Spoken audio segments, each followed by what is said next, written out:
Tantor Audio, a division of Recorded Books, presents Summer's Child by Diane Chamberlain, narrated by Carla Mercer-Meyer.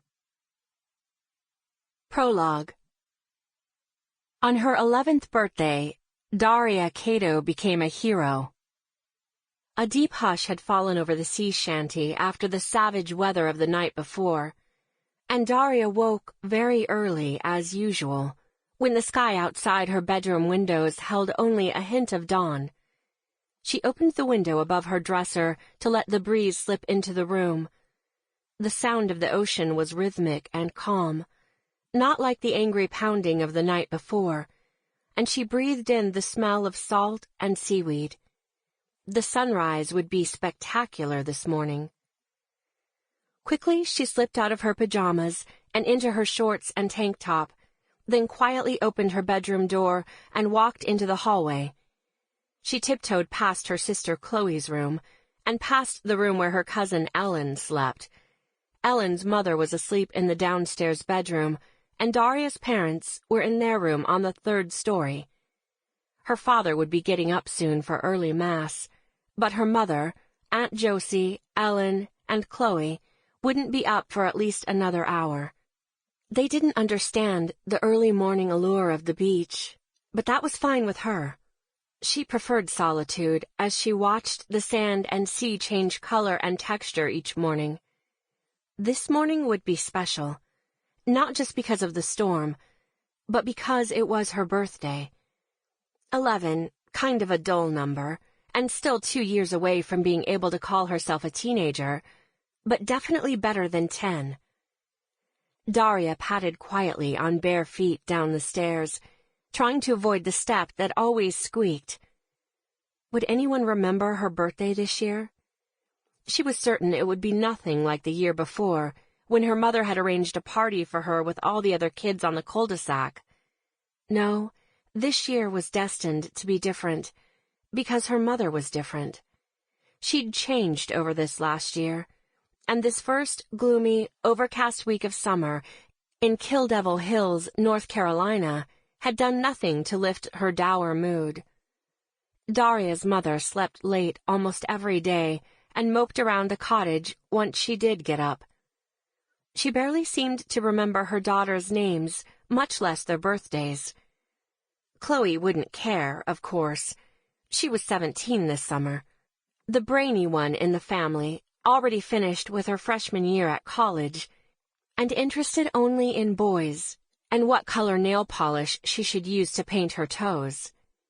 That's when their mother started changing, Daria thought, when Chloe went off to college. "I'm losing my little ones," Daria had overheard her mother say to her aunt just yesterday.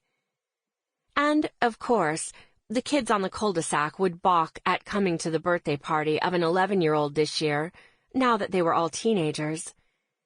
Every single one of them except her. It was a good thing she didn't mind being alone all that much, she thought, as she opened the front door and walked onto the sea shanty's broad-screened porch, because that was obviously the way it was going to be this summer. From the porch, Daria could look directly across the cul-de-sac and see Paul Rory Taylor's cottage.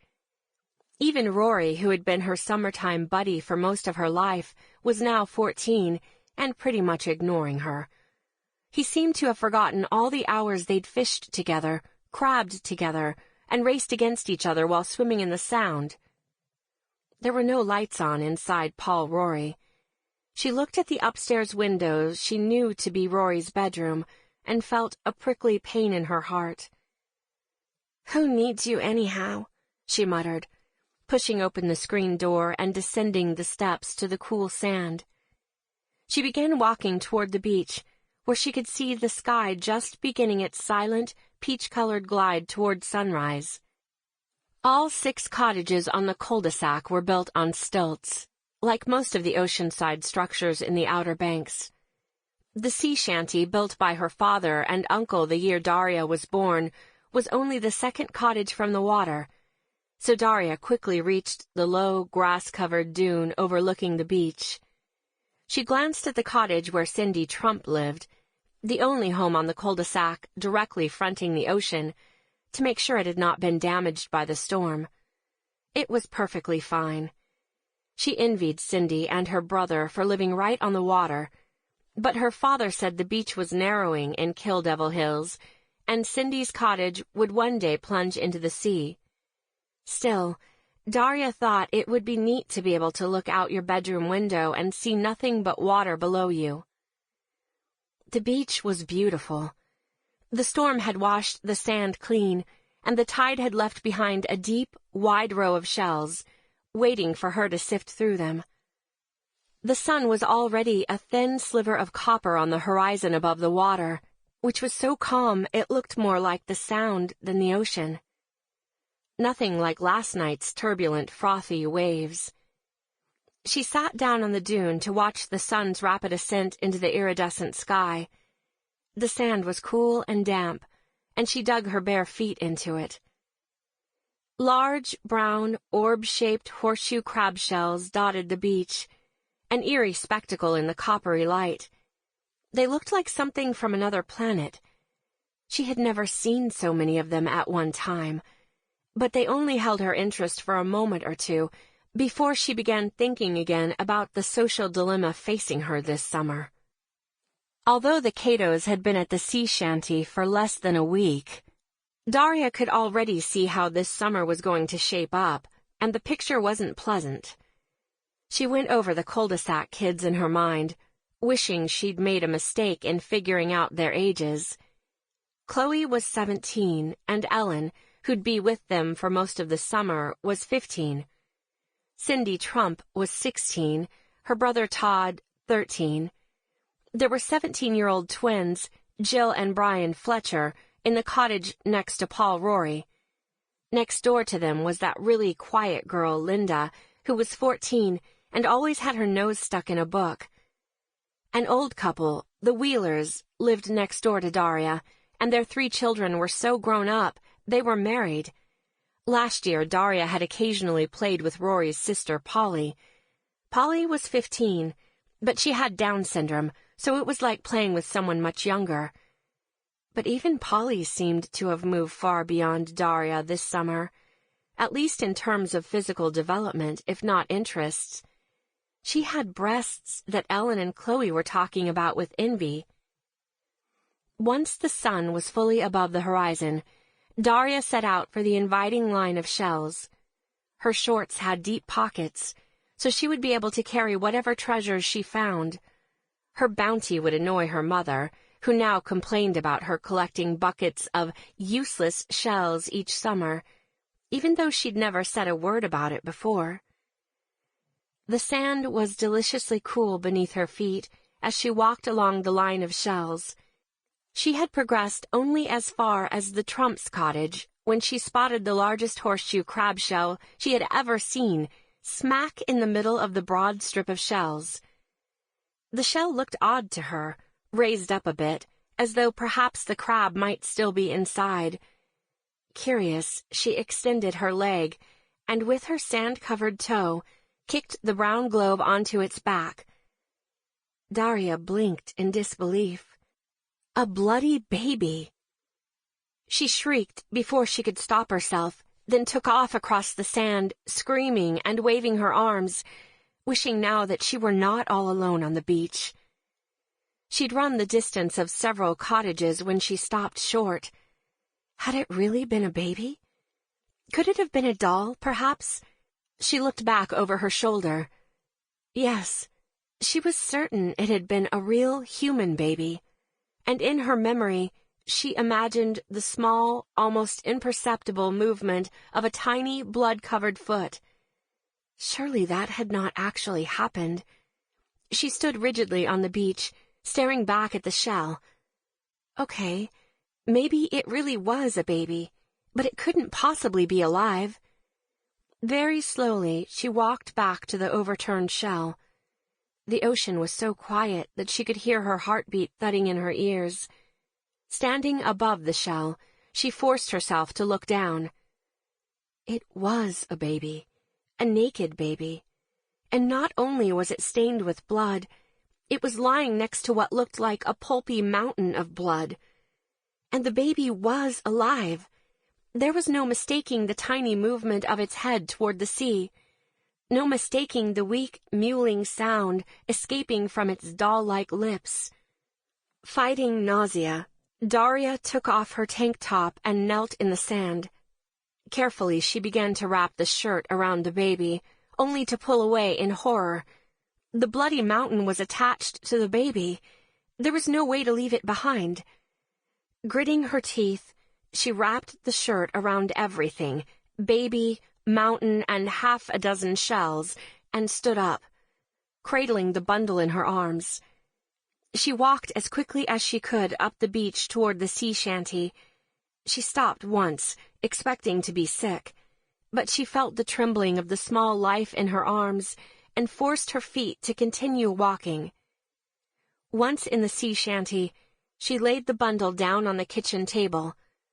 Blood had soaked clear through the tank top, and she realized there was blood on her bare chest as she ran up the stairs to her parents' third-story bedroom. "Mom!" She pounded on their bedroom door. "Daddy!" She heard her father's heavy footsteps inside the room. In a moment, he opened the door. He was tying his tie, and his thick, usually unruly black hair was combed into place for church. Behind him, Daria could see her mother, still asleep in their double bed. "Shh." Her father held a finger to his lips. "What's the matter?" His eyes widened as he saw the red stain on her chest, and he stepped quickly into the hall, grabbing her by the shoulder. "What happened?" he asked. "Did you get hurt?" "I found a baby on the beach," she said. "It's alive, but it's all—" "What did you say?" Her mother sat up in bed, her brown hair jutting from her head on one side. She looked suddenly wide awake. "I found a baby on the beach," Daria said, pushing past her father to reach the bed. She tugged her mother's hand. "I put it on the table in the kitchen. I'm afraid it might die. It's really tiny, and it's got a lot of blood on it." Her mother was out of the bed more quickly than Daria had seen her move in months. She pulled on her robe and slippers and raced down the stairs ahead of both Daria and her father. In the kitchen, the baby was just where Daria had left it, and the bundle was so still that she feared the baby might now truly be dead. Daria's mother did not balk for an instant at the bloody sight, and Daria was impressed and proud as her mother lifted the crimson tank top away from the infant. "Dear God in heaven," Daria's father said, taking a step backward. But her mother was not repelled. With the practiced hands of the nurse she had once been, she began moving efficiently around the kitchen. She filled a pan with water and put it on the stove, then wet a dish towel and began cleaning the baby with it. Daria leaned close, made less afraid by her mother's matter-of-fact handling of the situation. "Why is it so bloody?" she asked. "Because it's a newborn," her mother said. "She's a newborn." Daria looked closer and could see that the baby was indeed a girl. "Where exactly did you find her?" her mother asked. "She was under a horseshoe crab shell," Daria said. "Under a horseshoe crab shell?" her mother exclaimed. "She was with all the shells washed in from the tide," Daria said. "Do you think the storm last night washed her up on the beach?" Her mother shook her head. "No," she said. "She would have been washed clean then, and she would have been dead." Her lower lip trembled, and her nostrils flared with quiet rage. "No, someone just left her there." "I'm calling the police." Daria's father headed for the living room and the phone. His face had gone gray. Aunt Josie passed him on her way into the room. "What's going on?" she asked. "Oh, my God!" Her hand flew to her mouth as she saw the baby lying on the kitchen table. "I found her on the beach," Daria explained. "All by herself?" Aunt Josie asked. "Where on the beach?" Right in front of Cindy Trump's cottage. Sample complete. Ready to continue?